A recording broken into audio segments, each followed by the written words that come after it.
Programme time line से गड आऊँ हाँ असद मुमताज़ रिड नाज़रीन गड़ी खुदा बख्श में मोहतरमा बेनज़ीर भुट्टो जी 16वीं वरसी जे जलसे के खिताब कंदे पीपी चेयरमैन बिलावल भुट्टो ज़रदारी अॼु चूंड मंशूर 10 नुकाती चूंड मंशूर जो ऐलान किया है। 10 नुकाती चूंड मंशूर में है तो 5 सालन में पघारूं लेकिन उहे डबल कई वेंदियूं। गरीब तबके लाइ 300 यूनिट्स ताईं सोलर प्लांट लॻाए उनखे बिजली मुफ़्त ॾिनी वेंदी ऐं तालीम ऐं सिहत जो सॼे मुल्क लाइ मुफ़्त निज़ाम हूंदो। उन सां गॾोगॾु नौजवाननि लाइ यूथ कार्ड मुतारिफ़ करायो वेंदो। मज़दूरनि लाइ Benazir Bhutto income support programme card मुतारिफ़ करायो वेंदो। हारियुनि लाइ किसान कार्ड मुतारिफ़ करायो वेंदो ऐं बेनज़ीर इनकम सपोर्ट प्रोग्राम जो जेको दायरो आहे उहो वधायो वेंदो। अॼु प्रोग्राम जे रिसे में असां इन ते ई ॻाल्हाईंदासीं त पीपल्स पार्टी जेको चूंड मंशूर आहे उन में फ़क़ति इहे शयूं छो आहिनि, इकोनॉमी किथे आहे या ॿिया मामला उहे किथे आहिनि, इन ते बि डिस्कस कबो। ऐं गॾोगॾु इन ते बि ॻाल्हाइबो त साइफ़र केस में ज़मानत बावजूदु शाहमूद कुरैशी खे अॼु ॿीहर गिरफ़्तार कयो वियो आहे, इन ते बि ॻाल्हाइबो। ऐं हिन वक़्तु बि सियासी पार्टियुनि खे लेवल प्लेइंग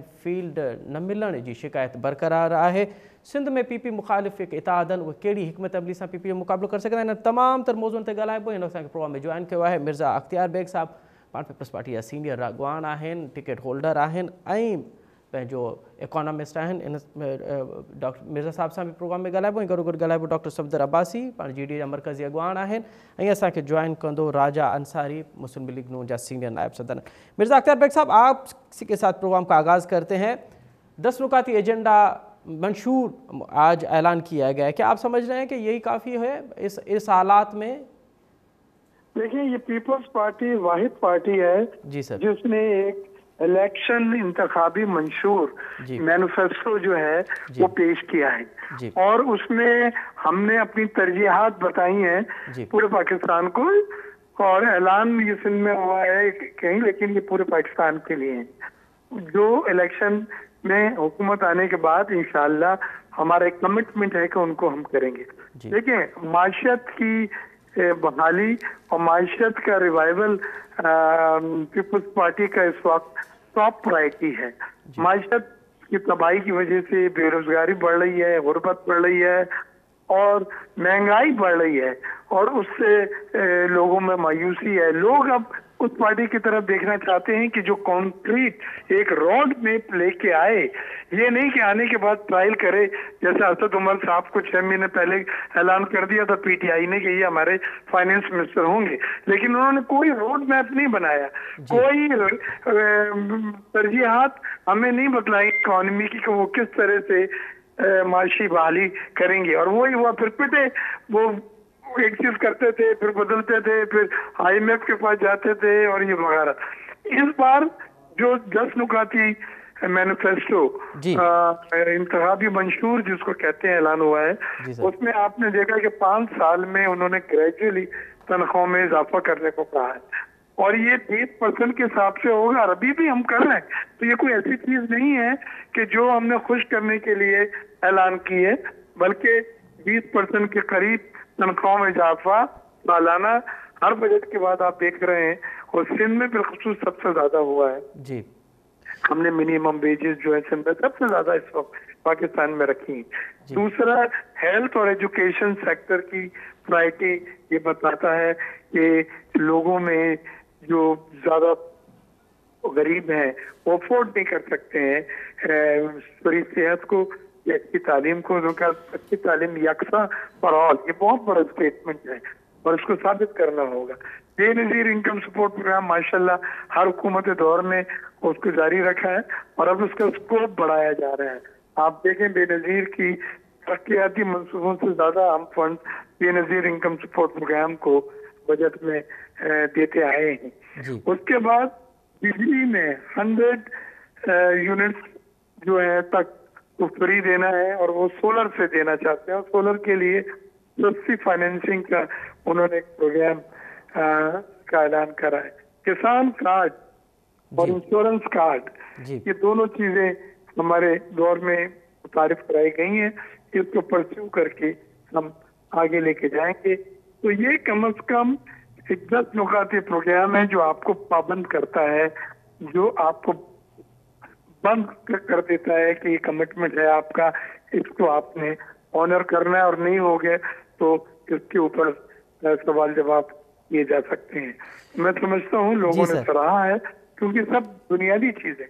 इसमें हमने ये नहीं बोला कि हम 200 अरब डॉलर के एक्सपोर्ट कर देंगे, इसमें हमने ये नहीं बोला है कि दूध की नहरें बहा देंगे, इसमें ये नहीं कहा कि हर चीज फ्री देंगे हम आपको, बिजली भी देंगे फ्री और गैस भी फ्री देंगे, ये चीजें प्रैक्टिकल नहीं है।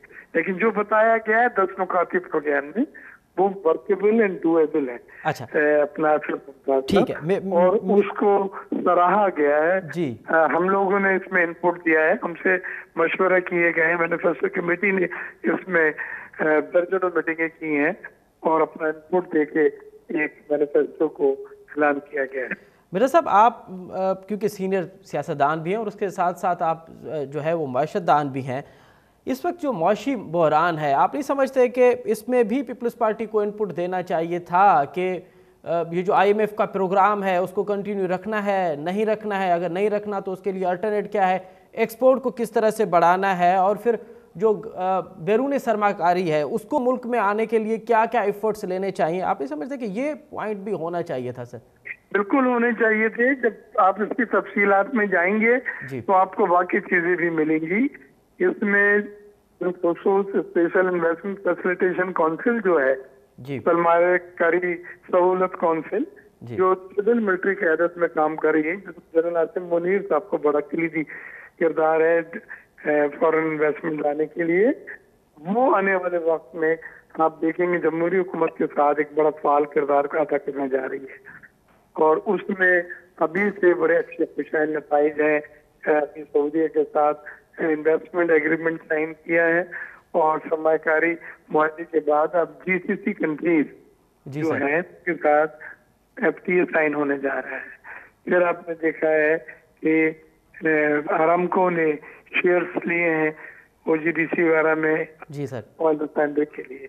फिर आपने देखा है कि हम रिकोडेक में सऊदी कंपनी जो है वो पाकिस्तानी शेयर लेने की बात कर रही है और जिसके लिए ब्रेक गोल्ड जो बाहर की कंपनी एग्री हो चुकी है, उसके लिए उसको कोई एतराज नहीं है। फिर आपने ये देखा कि बलूचिस्तान में जो लाखों एकड़ जमीन जो काश के काबिल नहीं थी, उसको काश के काबिल बनाने के लिए ये सऊदी अरब और गल्फ ममालिक को ज़राई अजनास उगाने के लिए दिया जा रहा है लॉन्ग लीज के ऊपर। और ये ज़राई अजनास जिसमें गेहूं भी शामिल है, दालें भी शामिल हैं, चावल भी शामिल हैं, उगा के ये गल्फ ममालिक को फूड सिक्योरिटी के लिए खुद कफील होने के लिए खाने पीने में एक्सपोर्ट होंगी, जिससे हमें फॉरेन एक्सचेंज भी मिलेगा, फार्मर्स को मुलाजमतें भी मिलेंगी और खुशहाली आएगी। ये बड़े कलीदी वो प्रोजेक्ट हैं जो हमने भी सपोर्ट कर रहे हैं, जो हमने भी ऑन किए हैं। और जब आप तफसील पढ़ेंगे मैनिफेस्टो की तो ये तफसीलात आपके सामने आएंगी। तो सर आप कह रहे हैं कि जो आखिर बात मुझे कहने दें। जी सर प्लीज। IT सेक्टर को हमने भी इसमें ऐलान में कहा है कि IT हमारी 2.5 बिलियन की है, इंडिया की 250 बिलियन है, IT सेक्टर को बढ़ाना है। मिनरल्स और माइंस हमारा बहुत बड़ा सेक्टर है जिसको इस्तेमाल नहीं किया गया था, उसको फरोग देना है। उसके बाद ज़राअत के शोबे को जिसमें लाइव स्टॉक भी आता है, जी सर, भेड़ बकरियां वगैरह फिशरीज, उसको हमने फरोग देना है। और डिफेंस प्रोडक्शन का एक बहुत बड़ा शोबा है जिसको हमने अब तेजी से आगे लेके जाना है। और ऑलरेडी यूक्रेन वॉर में सुनने में आया है कि हमने काफी बड़ी अमाउंट की दिफाई अशिया जो है वो यूक्रेन को बेची भी है अमेरिका कहने से। पोटेंशियल बहुत है जी सर। वो बड़ी चीजों को हमने इस्तेमाल नहीं किया था, लेकिन स्पेशल इन्वेस्टमेंट फैसिलिटेशन काउंसिल, सहूलतकारी काउंसिल जो है, ये सब चीजें बड़ी हुकूमत के आने के बाद लेके साथ चलेगी। और IMF का एग्रीमेंट मुझे लगता है कि तीसरा जायजे के बाद मजीद IMF का एग्रीमेंट लेना पड़ेगा, क्योंकि आपकी जो स्ट्रक्चर है जी एक्सटर्नल फाइनेंसिंग में आपको सपोर्ट दरकार है। अच्छा मिर्जा साहब कतई कलाम, अब आपने 2-3 जो सब्जेक्ट्स पे बात की है। एक तो आपने मैशत पे भी बड़ी तफसीली बात की और फिर आपने कहा कि ये फॉरेन جو انویسٹمنٹ ہے اس کے لیے کیا پلان بنایا گیا ہے، پھر جو پروجیکٹس چل رہے ہیں اور آج جو 10 نکاتی ایجنڈا اس پہ بھی بات کی گئی. ایک اور سر بڑا اہم ایشو ہے، میں کہتا ہوں کہ اس پہ بھی آپ کا نقطہ نظر آنا چاہیے اور مینیفیسٹو میں یہ چیز بھی لازمی ہونی چاہیے کہ فارن پالیسیز آپ کی کیسی ہوگی، آپ جو ہمارے پڑوسی ممالک ہیں ان کے ساتھ کیسا تعلق چاہتے ہیں. آپ جو ہے امریکہ، کیونکہ اس وقت دنیا میں ہم دیکھ رہے ہیں کہ جنگ چل رہی ہے، اسرائیل اور فلسطین کی جنگ چل رہی ہے، یوکرین اور رشیا کی جنگ چل رہی ہے، امریکہ کے ساتھ آپ کے تعلقات کیسے ہوں گے؟ تو اس تمام تر معاملے میں پیپلز پارٹی کا نقطہ نظر کیسا ہوگا؟ اگر پیپلز پارٹی آنے والے 5 سالوں میں اقتدار میں آتی ہے تو پھر فارن پالیسی ہماری کیسی ہوگی؟ لیکن بلاول بھٹو زرداری صاحب نے جو دورے کیے جی، اور جو ہم آئسولیشن پہ چلے گئے تھے، ہمیں دوبارہ مین اسٹریم میں لے کر آئے، امریکہ سے تعلقات بہتر بنائے، یورپین ممالک سے 27 کا جو بلاک ہے تعلقات بہتر بنا کے جی ایس پی پلس تجدید ہوئی ہے، اس کی ریوائول اور رینیوبل ہوا ہے. وہ بلاول صاحب کو بہت بڑا کریڈٹ جاتا ہے کیونکہ میں نے ان کے ساتھ اس سلسلے میں کافی کام کیا تھا. ہم نے انہیں ایف اے ٹی ایف کا ایک ٹاسک دیا تھا کہ گرین لسٹ میں نکالنا ہے. ایک جی ایس پی پلس میں ہم نے کہا تھا کہ پاکستان کے ان کے ایگریمنٹ ختم ہو رہا ہے، وہ دوبارہ رینیو ہو.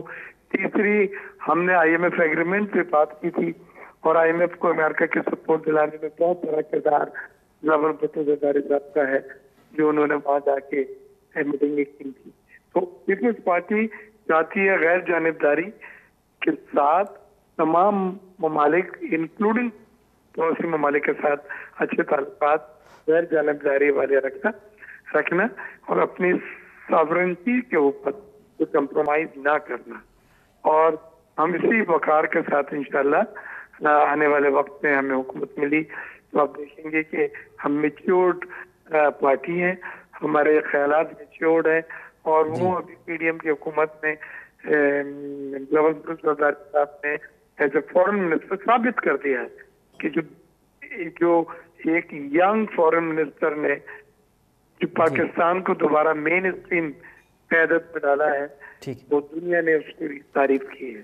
بہت بہت شکریہ، بہت شکریہ مرزا اختیار بیگ صاحب. آپ نے بڑا تفصیلی طور پہ پیپلز پارٹی کے 10 نکاتی مینیفیسٹو پہ اپنا نقطہ نظر پیش کیا اور آپ نے یہ بھی کہا کہ کچھ چیزیں اس میں اگر ایڈ کرنی ہے تو اس پہ تفصیلی طور پہ جب مینیفیسٹو آئے گا تو اس میں چیزیں مینشن ہوں گی کہ فارن پالیسی کیسی ہوگی، فارن انویسٹمنٹ پاکستان میں پیپلز پارٹی اس کے لیے کیا پلان کر رہی ہے، اور جو غربت ہے سب سے بڑا مسئلہ، جو غربت ہے، جو اکانومی ہے، جو معیشت ہے، اس کو کیسے سنبھالنے کا پروگرام وہ رکھتی ہے، اس پہ آپ نے بڑا تفصیلی طور پہ اپنا نقطہ نظر پیش کیا. پروگرام اॻिते वधूं था पिया لیول پلائنگ فیلڈ جو شکایتوں اॼ بि سیاسین پارٹیयुनि खे मौजूदु आहिनि. अॼु हिकु दफ़ो ॿीहर बिलावल भुट्टो ज़रदारी ख़िताब कंदे चयो आहे त हिकिड़ो लीडर जेल खां ॿाहिरि निकिरण लाइ इलेक्शन विढ़णु चाहे थो पियो ऐं ॿियो इलेक्शन जेल खां बचण लाइ इलेक्शन विढ़णु पियो. अगरि चौथों दफ़ो बि कंहिंखे वज़ीर आज़म बणायो वियो त बि कुझु करे न सघंदो.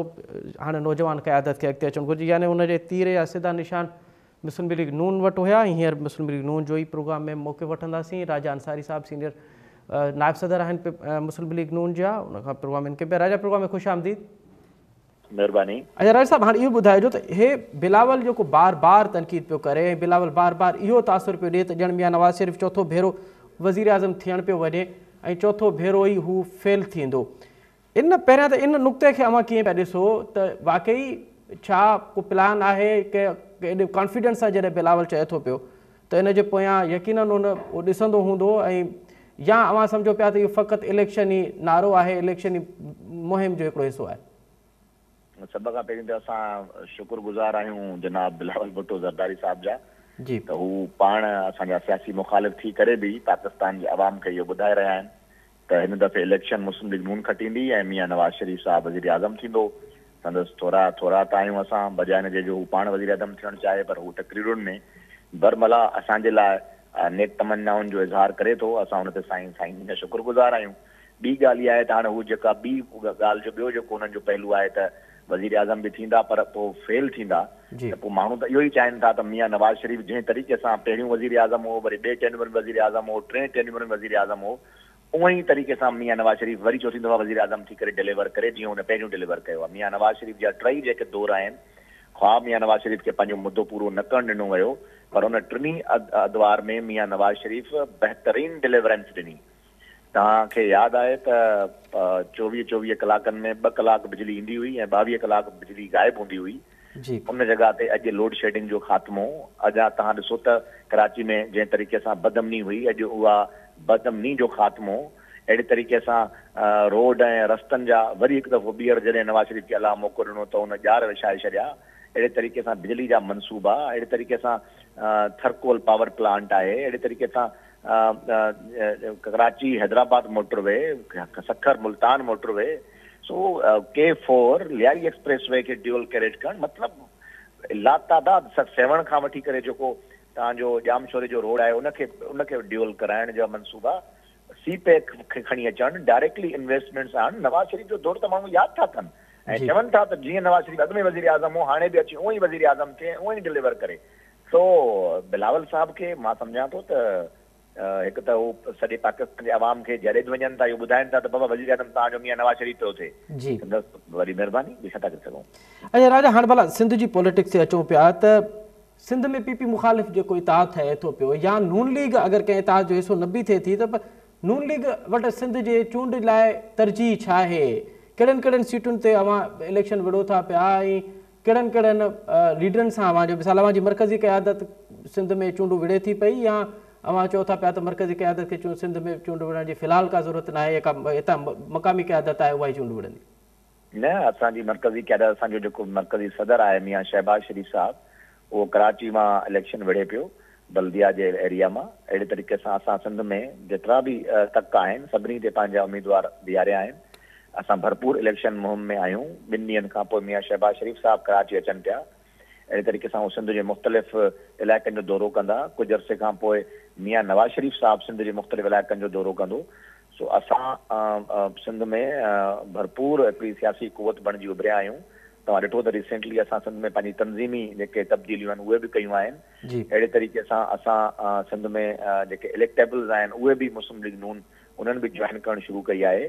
असां हर तक ते मुक़ाबिलो कंदासीं ऐं सिंध जे माण्हुनि खे इहो मैसेज ॾींदासीं त तव्हां ग़ुलाम न आहियो, तव्हां मुसलसिल 15 सालनि खां मुसलसिल हिकिड़ी ई सियासी जमात खे वोट ॾींदा पिया अचो ऐं तव्हांखे हाणे तब्दीली जे लाइ वोट ॾियणु घुरिजे। सिंध में तव्हां मुस्लिम लीग नून खे बि आज़माए ॾिसो त मियां नवाज़ शरीफ़ जिते जिते हुनखे वोट मिलिया ऐं हुन हुकूमत ठाही आहे उतां जे उन्हनि इलाइक़नि जूं हुननि क़िस्मतूं तब्दील कयूं आहिनि। अहिड़े तरीक़े सां सिंध खे बि सिंधी माण्हू जो बि हक़ आहे त उहे बि पंहिंजी क़िस्मत खे तब्दील करण जो फ़ैसिलो कनि। इन करे असां भरपूर अंदाज़ में पंहिंजी जेका डिलीवरेंस असांजी जेके पोयां अदवार आहिनि उनजी ऐं प्लस जेको पंजाब सूबे में असांजी गवर्नमेंट रही जेका उते असां कारकर्दगी ॾेखारी आहे उहा साॻी कारकर्दगी खणी करे सिंध जे अवाम ॾे वेंदासीं ऐं सिंध जे अवाम खे गॾोगॾु इहो ई ॿुधाईंदासीं त 15 सालनि खां मुसलसिल तव्हां पीपल्स पार्टी खे वोट ॾींदा अचो पिया। पीपल्स पार्टी बरसर इक़्तिदार आहे, उन तव्हां लाइ छा कयो आहे, तव्हांजे ॿारनि जो रोज़गार जे लाइ उन छा कयो आहे, तव्हांजे ॿारनि जी तालीम जे लाइ छा कयो आहे, तव्हांजे ॿारनि जी सिहत जे लाइ छा कयो आहे, तव्हांजे ॿारनि जे मुस्तक़बिल जे लाइ छा कयो आहे। उहे जेका वाइट पेपर्स आहिनि उहे बि असां इनशाला शाया कंदासीं ऐं सिंध जे माण्हुनि खे ॿुधाईंदासीं त तव्हां कहिड़े ग़ुलामी जी ज़िंदगी गुज़ारे रहिया आहियो, अचो त तव्हांखे हिन ग़ुलामी मां आज़ादी ॾियारियूं। अच्छा राजा, हिकिड़ी ॻाल्हि जी तस्दीक कजो त हे जेको सुबुह खां वठी हिकिड़ो तासुर ॾिनो पियो वञे त मियां शहबाज शरीफ़ जंहिं सीट ते बीठो आहे अवां हुनजो ज़िक्र बि कयो त MQM सां सीट एडजस्टमेंट में थी सघे थो मियां शहबाज शरीफ़ विथड्रॉ करे वञे MQM खे स्पेस ॾियण लाइ?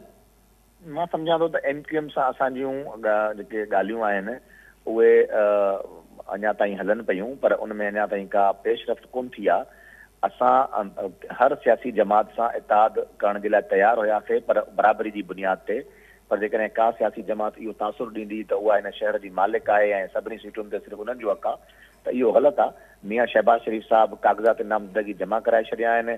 उन्हनि जा काग़ज़ ईंदड़ कुझु ॾींहंनि में मंज़ूर बि थी वेंदा, बहाल थी वेंदा ऐं उहो हितां इलेक्शन विढ़ंदो। इन ॻाल्हि में का बि सदाकत न आहे त मियां नवाज़ शरीफ़ इहा सीट जेका आहे उहा MQM झक में विड्रा करे, उहो थी कोन थो सघे। अच्छा राजा, हाणे भला अॼु पीपल्स पार्टी त पंहिंजे इलेक्शनी मंशूर जो ऐलान कयो आहे, मुस्लिम लीग नून वटि तरजीह छा आहे त अगरि उहो इक़्तिदार में ईंदी त उन जूं तरजीह कहिड़ियूं हूंदियूं ऐं कहिड़े मंशूर सां अवां इलेक्शन विढ़ंदो? ॾिसो, असांजो घणा नुकाती मंशूर आहे, पर उनजो जेको मेन सेंट्रल आइडिया आहे उहो इहो आहे त असां पाकिस्तान जे अवाम जो जेको आहे उनजी इज़त नफ़्स खे मजरूह थियण खां बचाईंदासीं ऐं उनजी इज़त नफ़्स बहाल कंदासीं। पाकिस्तान जे अवाम खे उनजे हक़ आहे, हर माण्हूअ खे जेको बि पाकिस्तान में रहे थो त हू बाइज़त ज़िंदगी गुज़ारे, जंहिंमें हुनखे रोज़गार जा बहितरीन मौक़ा हुजनि, हू आम वात जूं शयूं आहिनि, रोज़मर्रा जे इस्तेमाल जूं शयूं, उहे आराम सां ख़रीद करे सघे हू पंहिंजे ॿारनि बच्चनि जी तालीम खे अफोर्ड करे सघे, हू सिहत खे अफोर्ड करे सघे। असां आम माण्हूअ जी जेका ज़िंदगी आहे उन में इनकलाबी तब्दीलियूं आणणु चाहियूं था। उन जे लाइ जेको बि थींदो, मियां नवाज़ शरीफ़ साहब जी जेका टीम आहे, एक्सपर्ट्स जी जेका टीम आहे, असां उन जे लाइ हर मुमकिन कोशिशि बि कंदासीं ऐं मेगा प्रोजेक्ट्स बि आणींदासीं ऐं जेके यानी लॉन्ग टर्म स्ट्रेटजी बि असांजी उन जे हवाले सां आहे ऐं शॉर्ट टर्म स्ट्रेटजी हवाले सां बि जेके नंढा नंढा मनसूबा आहिनि उहे बि आणींदासीं त जीअं क्विकली पाकिस्तान जे आवाम खे रिलीफ मिली सके। वॾी महिरबानी राजान सर, तव्हां ॾाढो तफ़सीली तौर ते पंहिंजी पार्टी जो मौक़िफ़ ॾेई रहिया हुआ ऐं अॼु बिलावल भुट्टो जेको हिकु दफ़ो ॿीहर मियां नवाज़ शरीफ़ ते तनक़ीद कयो, उन ते बि अवां पंहिंजो नुक़्ते नज़र पेश कयो। प्रोग्राम में अॻिते वधूं था पिया। सियासी पार्टियुनि खे अॼु बि लेवल प्लेइंग फील्ड न मिलण जी शिकायत बरक़रार आहे, ख़ासि करे सिंध में जेके NTPP पार्टियूं आहिनि, ख़ासि करे NTPP सभ खां वॾी पार्टी जेको इतिहाद आहे GDA, उहो अॼु बि सम्झे थो त उन्हनि खे सिंध में लेवल प्लेइंग फील्ड न पियो मिली वञे। इलेक्शन जे ऐलान खां अॻु में जेके शिकायतूं हुयूं उहे अॼु बि बरक़रार आहिनि, हल्का बंदी जे हवाले सां या हिकु ॿिया मामला आहिनि उहे अॼु बि बरक़रार इहो ॼाणींदासूं। डॉक्टर सफदर अब्बासी साहब असांखे जॉइन कयो आहे, GDA जो मरकज़ी अॻवान आहे, सीनियर सियासतदान आहे। डॉक्टर साहब, प्रोग्राम में ख़ुशि आमदीद सर। महिरबानी ममता बाबा। अच्छा डॉक्टर साहब, छा हाणे त सर इलेक्शन जो ॿियो मरहलो शुरू थी चुको आहे, फॉर्म जी छंछाण जारी पई थिए, अवां जूं शिकायतुनि ते को अज़ालो थियो, को नोटिस वरितो वियो? न, असां अञा ताईं इंतज़ार में आहियूं बाबा साहब, त को अञा जेको आहे सो अज़ाल न थियो आहे। बुनियादी ॻाल्हियूं जेके हुयूं, डिलिमिटेशन जो प्रोसेस उहो जेको आहे सो रुकिजी वियो, उहो इलेक्शन खां पोइ ॾिसंदासीं। हाणे मूंखे ख़बर कोन थी पए त पोइ वाहिगुरु इलेक्शन थी वेंदी त पोइ डिलिमिटेशन में कहिड़ी तब्दीली ईंदी, छा हल्का बंदी टोड़े वरी नयूं इलेक्शन उन हल्कनि में करायूं वेंदियूं। सो मां अञा ताईं कासिर आहियां, इहा जेका ॾिनी वई आहे तोजी त डिलिमिटेशन जे हिनखे पोइ ॾिसंदासीं। AROs जो अपॉइंटमेंट हेॾो सारो जेको आहे सो हाई कोर्ट जो डिसीजन आयो, सुप्रीम कोर्ट जा केतिरा डिसीजन मौजूदु आहिनि जंहिंमें सुप्रीम कोर्ट इहो डिक्लेयर कयो, इहे जजिस जेके हाणे वेठा आहिनि हुते हुननि डिक्लेयर कयो आहे त हाई कोर्ट जे जेके प्रोसीडिंग्स आहिनि हुनमें असां इंटरफेयर न कंदासीं। जेको आहे हाई कोर्ट जो फैसलो जेको पंजाब लाहौर हाई कोर्ट जो फैसलो आहे हुन में इंटरफेयर कयो वियो, उनखे सेटिसाइड कयो वियो, उनजी ॿुधणी कंप्लीट न थी। हिते जेको सिंध में माण्हू चैलेंज कनि पिया चाहिनि AROs ऐं AROs जी जेका अपॉइंटमेंट आहे, जेका पंहिंजो जेके जंहिंमें सॼी एग्ज़ेक्टिव जेको आहे सो उन में लॻी पई आहे। एग्ज़ेक्टिव उहा जेका मुसलसल 15 साल जेको आहे सो हिकिड़ी पार्टी सां वाबस्ता रही आहे, हाणे उहा कहिड़ी जेको आहे सो हुते अञा लेवल प्लेइंग फील्ड असांखे ॾींदा, मूंखे अञा सम्झ में नथी अचे।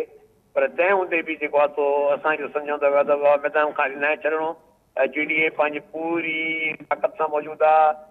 अञा जेको आहे सो माण्हू जॉइन करे रहिया आहिनि ऐं अञा माण्हू इन इंतज़ार में बि आहिनि त हेॾी जेका लोध जेका जमा थी आहे वञी पंहिंजो असांजी ज़रदारी लीग जे अंदरि, हिन लोध जेके जॾहिं टिकेटूं न मिलंदियूं केतिरनि खे त उहा काॾे वेंदा। तो मां सम्झां थो त इहे सभु अमल पंचायत आहे, असां बि पंचायत ते बीठा आहियूं, पंहिंजे अलायंस सां असांजी हली रही आहे गुफ़्त शुनीर।